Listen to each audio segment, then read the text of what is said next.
Hey, my name is Paul Mamakos, and I've gone out of body and had a lot of astral projection experiences. My first one was in 1996. And tonight I'm going to read a little bit more from the book I wrote in 2017 called The Golden One, an out of body book. And the idea is that there are 3 stages of out of body experiences. And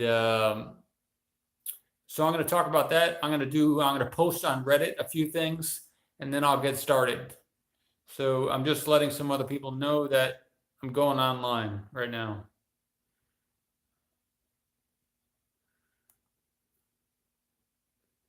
You're welcome to post things in the chat,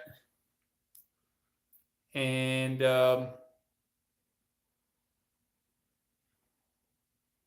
we'll go from there.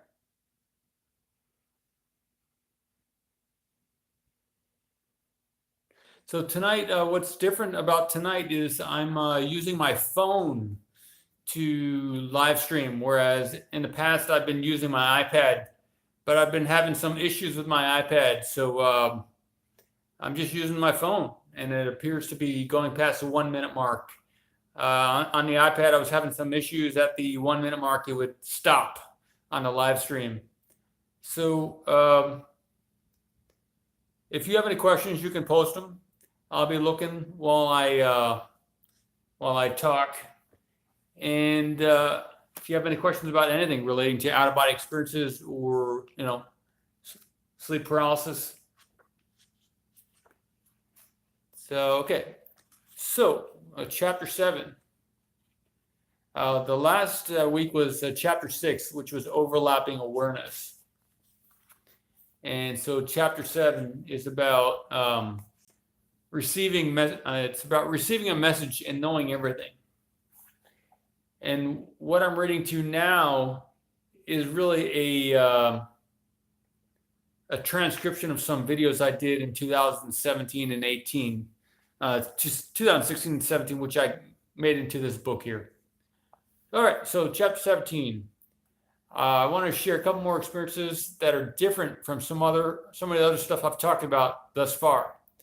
One of them, there was a time when I was meditating a lot, and I'd be sitting and meditating daily by sitting for like an hour and noticing and focusing on my breathing and counting my breaths up to 1,000. So imagine sitting down, you're either in a chair or cross-legged on the floor, and each breath would be 1. Count your breaths. People typically breathe 15 times a minute. So if you calculate that, it's about 1,000 breaths every hour. So if you sit down, breathe, and count your breaths, it's about 1,000 times every hour. So I was doing this mostly at night, and I'd sit for an hour, and I'd count my breaths, and at the end, at the end of an hour of doing that, you get pretty relaxed. Calm and centered. Your body will be more warm, and you'll have gone through a lot of different thoughts. Sitting and counting your breaths allows things to settle, and you get centered, and you actually process thoughts. So I was sitting down for a while, for at least 7 months, and in 2014.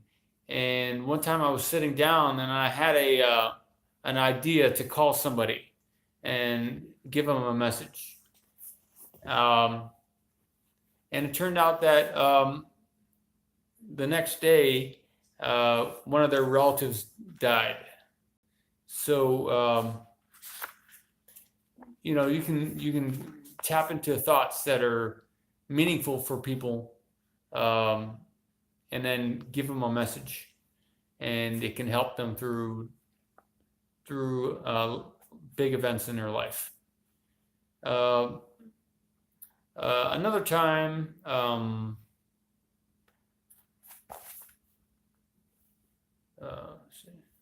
I entered like a state where I had access to all the knowledge in the universe. I knew everything. So there are different experiences you can have when you're meditating or focusing. That's the condensed version of chapter 7. All right, chapter 8. This is a good chapter. Oneness, change the world. Imagine that you're able to live in many bodies at once. So if you say there are 2 people in a room, say there are 2 people, and you're able to live in each one of their bodies simultaneously. So imagine that there's 2 people, and you're able to live in both of their bodies. And then you can just as easily say, imagine there's 70 people, and you're simultaneously able to live and function within all their bodies. That's pretty much what oneness is. Oneness is living in many bodies at once, and living in all the bodies on the earth all at once, having that perspective, and all the bodies in the solar system and all the bodies in the galaxy all at once, experiencing all those lives at the same time, and experiencing all the bodies in the universe at the same time, having that experience. That's oneness. Because that's experience without having a name. That's just pure awareness in all the bodies all at once. So now imagine you're in all the bodies and you're still alert and aware, and you don't remember your name. That's essentially what's happening. You are in all the bodies. I'm in all the bodies, and there's only one of us, and you are alert and aware, and you're calling yourself different names in each one of these bodies, but it's you in all the bodies. So that's oneness. And when you get that information about what oneness is, then you realize that you are in everything, and you can change the world. You are it, and by going out and doing something, everything is interconnected, and there's like a butterfly effect. So might as well go out and change the world, because you're just changing yourself. So oneness is what I call the 3rd stage of out-of-body experiences. And development of your personality, noticing the more and more subtle, leads to completion, kind of a completion of a rounding out of the personality. And that happens by experiencing oneness, or the sameness of the energy in another being as what's in you. And different traditions they have different names for what this is. In yoga, it's called some kind of samadhi or enlightenment. When you pass away when you die into the oneness, it's called Nirvikalpa Samadhi. And there are different people who've written about that. So when you experience the deepest state of oneness and lose your name, lose your personality, lose the I, the meaning of what I is, but you have awareness. Recovery from that takes many years. Some people say it takes 21 years after experiencing oneness to fully process that experience. And what I've labeled that as, oneness makes you a prince, or it makes you a princess. And the idea of royalty isn't to become a king, but it's in a sense, it's to become a prince. The 2 extremes, the oneness is kind of the king, and the body, the form, is kind of the queen. So living between the 2 extremes, when you're aware of the existence of the state of oneness and the state of having a body, a form, those 2 extremes, when you're aware of that, you are royal, and you're a prince or you're a princess. we're all the prince and princess. We're all the golden one, but most people aren't aware of it. And so that's chapter 8. If you have any questions, I'm gonna maybe talk for another 40 minutes. And I posted some things on Discord, and normally I post on Reddit, but I didn't do it tonight. This is a good chapter. The next one is chapter 9, and I talk about what a thought is. So at least several times in my life, I've had an experience of turning around and looking back at my body from the astral perspective, from the out-of-body state, and seeing things spinning around the body. And I've been able to touch those balls of energy that have been going around my physical body while being out of body. And by touching that energy form that's passing and spinning around the physical body, I've known that it was a thought. So I've seen these balls of energy spinning around my physical body while out of body, turning around, looking back at the body. And by touching one of those things, I've known it was a thought, a specific thought. And also I've been out of body also and seen it spinning around other people's bodies, these forms, energy balls, like ball of lightning kind of thing. So what that knowledge has given me is that thoughts aren't only things that are maybe in the body. I've never actually seen a thought inside the physical body, but I've, people talk about your brain records the thoughts and stores your memory. But what I've personally seen is from the out-of-body state, the energy, balls of energy, and touching them, and I knew it was a thought. Each ball of energy is a separate thought. So thoughts exist, in my experience, outside the body, and you can manipulate them, and they move. So that's what a thought is from my perspective, and also another angle on that is one time I expanded out to the whole universe. This is in 2002. I had an experience where I expanded all the way, and I lost the I. After I came back from that experience, there was no I, there was no me left. There was no emotion. There was no thought.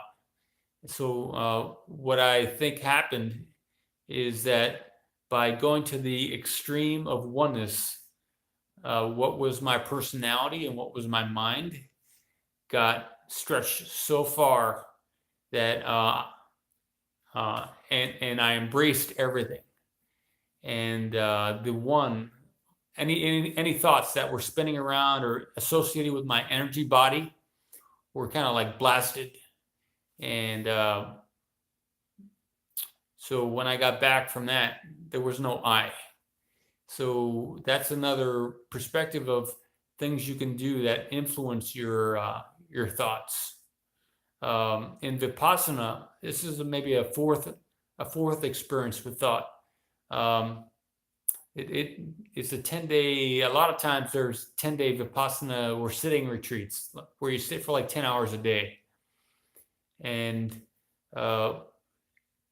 what they do is on the evening of the third night is the completion of the preparation for the fourth day when they actually start the Vipassana.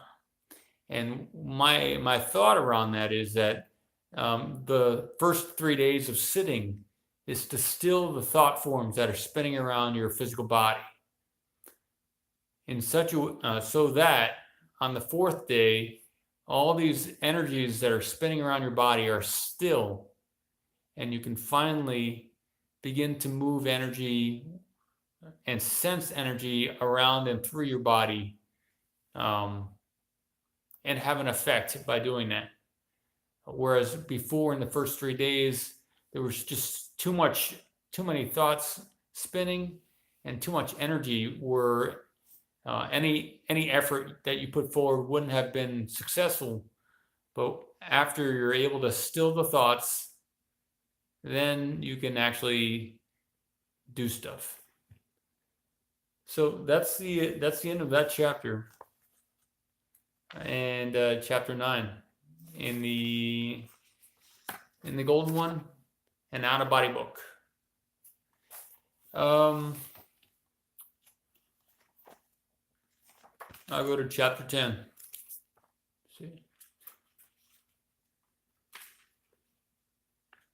All right, so in chapter 10, I talk about Vipassana, which is a sitting meditation, which I was just explaining about. And I'm not going to actually read the chapter, but I'll talk about some of the experiences I've had in sitting meditation, which is Vipassana. One time, in Vipassana, they have you focus here for the first three days on this area to your nose, including your nose. It's like a triangle. And if you look at like the meridians on a acupuncture, in an acupuncture book with their different meridians, you'll find that some of the nerve endings end. I think the Du or the Ren meridians end around the lip area, and so Du Mai and Ren Mai, the meridians that go down the center of the body, and there's also some nerve endings that end here. So one time I was doing the sitting meditation, and I was in my body. I was fully alert and awake, and then suddenly I was occupying the space in front of my body too, all this space here, like in a trajectory. So I was sitting, I was meditating, just being still, calming my thoughts, and just chilling and focusing on this area here around the nose. And then suddenly I was in front of my body also. So what I think happened possibly is that I entered one of those meridian channels through maybe one of the nerve endings or something. So that's an example of what can happen when you're just focusing and while you're in your body, sitting. Another time, in my first Vipassana retreat, sitting meditation retreat, I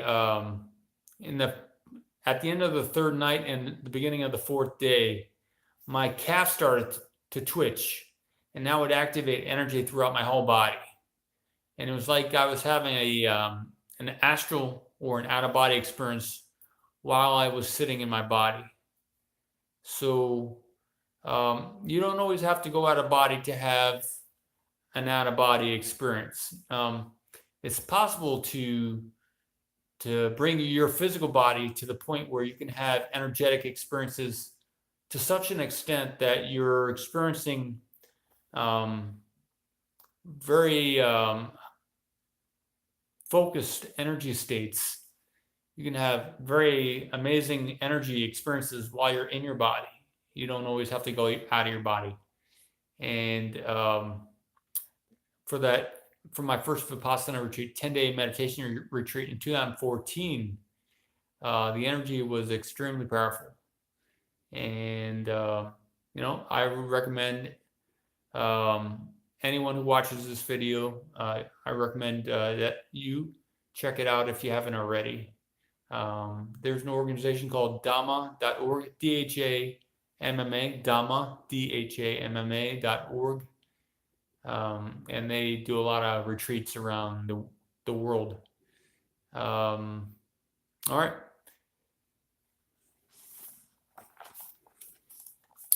See if I wrote anything else about Vipassana. No. All right. I'm going to go to chapter 11. And it's called Getting Healthier with Raw Food.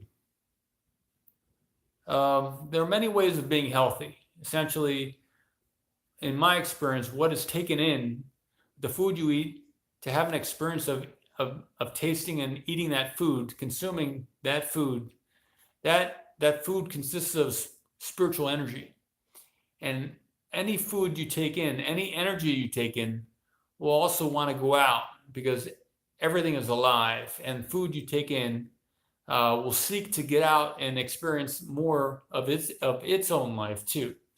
So any energy you take in will want to get out and continue on with its life. That which is taken in, that spirit taken in, which you seek to experience, naturally wants to go on and live its life. It has a spirit, and it will oftentimes fight. It'll fight you to get out of your body, to go on and live its life. Nothing actually dies. The energy still exists. So the more you're activated by spiritual energies, the less you'll need to be activated by taking in foods. So the idea is that the necessity or the to eat food is more of a addiction, and it's a habit formed since even before birth, because your mother and your parents had certain biological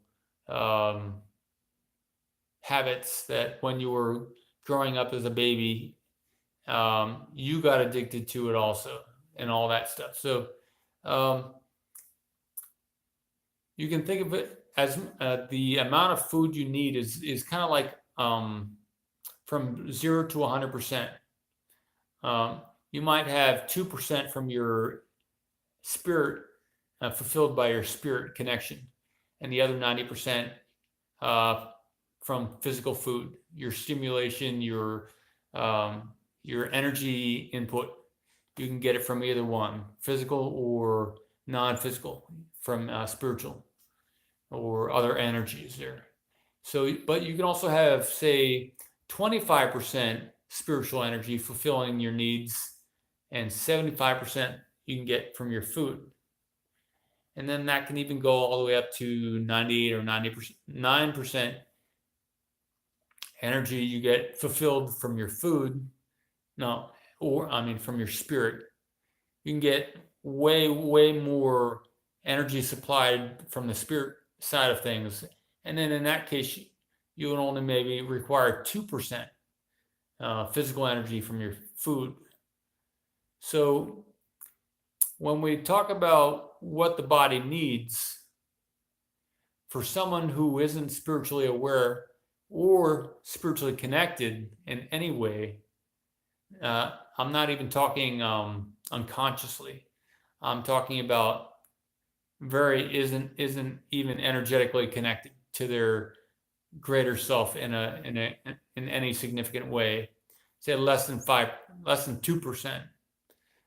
There may be people in the world who are like that, and for those people, they need a lot of physical food because they haven't learned about the other ways they can get energy. But there are people who are more connected, more highly connected, who are aware of the greater self, and in their connection with that, they don't need the stimulation and the energy from physical sources. So if you, I'm going to read, so chapter 11, I'm going to read from that. If you cook food, you denature the cell structure of the food that you're eating. The structure of the cells, whether it's like circular or it's misshaped or denatured in some way, like protein gets denatured. The structure of the cell allows the energy to flow through it in an organized way. So eating cooked things, when you cook food, it kind of denatures the structure, the physical structure of the food, and it doesn't allow the spiritual energies to flow through it, like the prana. So you lose the ability to hold and use more pranic energy in those foods in your body that have been cooked. Cooking also breaks up the food into smaller pieces, which can then get stuck and lodged in different areas in the body where it shouldn't go, and it can cause interference. So, for example, if someone has cysts in their feet, or there's all kind of problems in the body that can happen when food gets moved around and lodged when there's excess. So if you eat uncooked substances and it's been soaked and allowed to grow by its own life processes, then at least you're taking a material that can hold your personal life force, your energy. See, everybody has these different bodies of their own, like etheric body, astral body, mental body, causal body. We have, and the physical body, and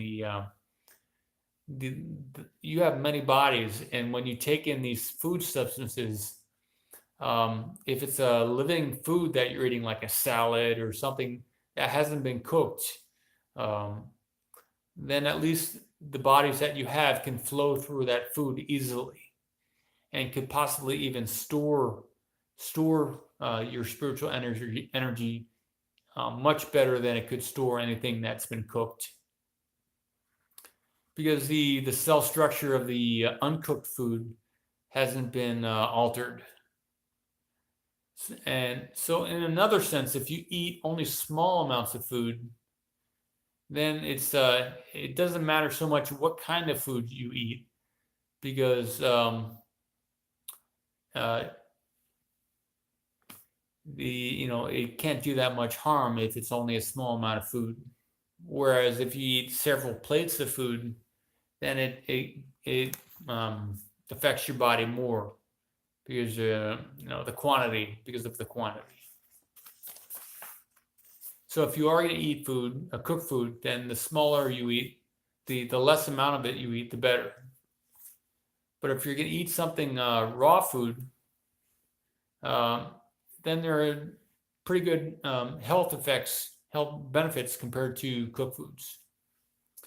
And there are several authors and speakers on YouTube and elsewhere in books who talk about how to eat raw food and prepare gourmet food that's healthy, healthy for you, kind of customized to your lifestyle. One of those people is Dr. Gabriel Cousens, Gabriel, Gabriel Cousens, Cousens. And he wrote a book that there is a cure for diabetes. That's one of the books he wrote. And he has several other books also. So Dr. Gabriel Cousens is a very accomplished doctor. He's also a rabbi, and he's a powerful person. He does Shabbat on Friday nights and Saturday in Arizona.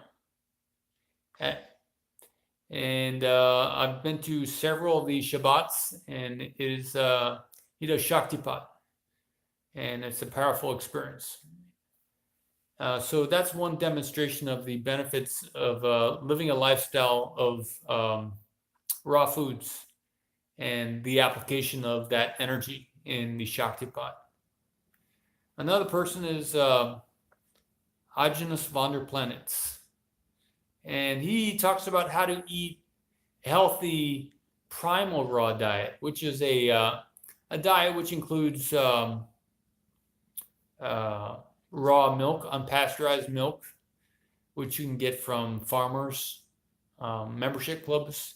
And also he talks about raw butter, unpasteurized, unsalted raw butter, and raw eggs, and even other raw meats.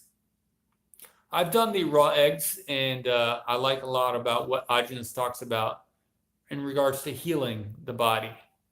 And he has a couple books. Another person I like a lot is a man named Genesis Sunfire.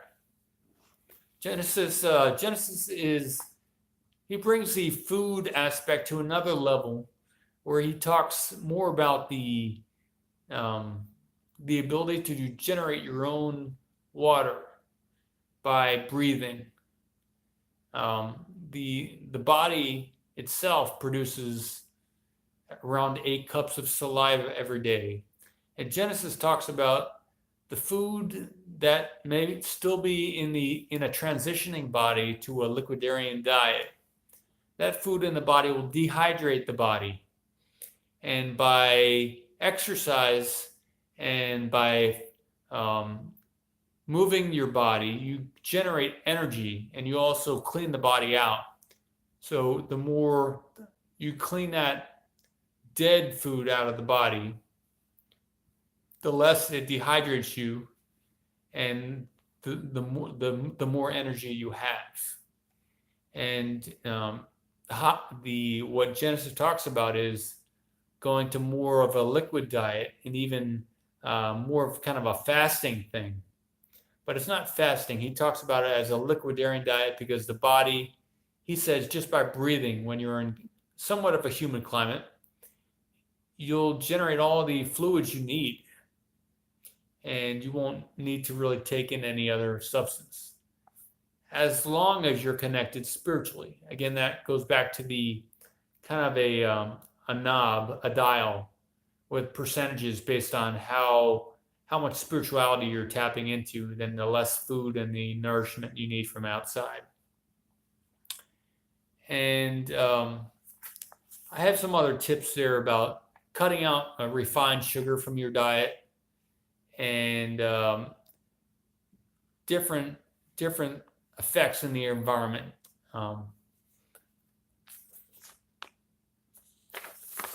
That you would want to purify your body against through practices like enemas and other detoxification methods. So that's chapter 11. I'm gonna check to see if there are any comments, and I'm gonna probably end it in about sometime in the next 10 minutes. So I'm just gonna check in on Discord and see if there's any questions or comments.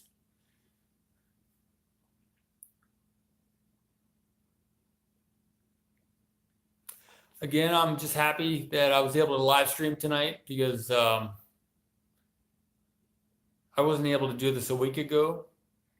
And so tonight was about getting back on the live stream and seeing what I could do.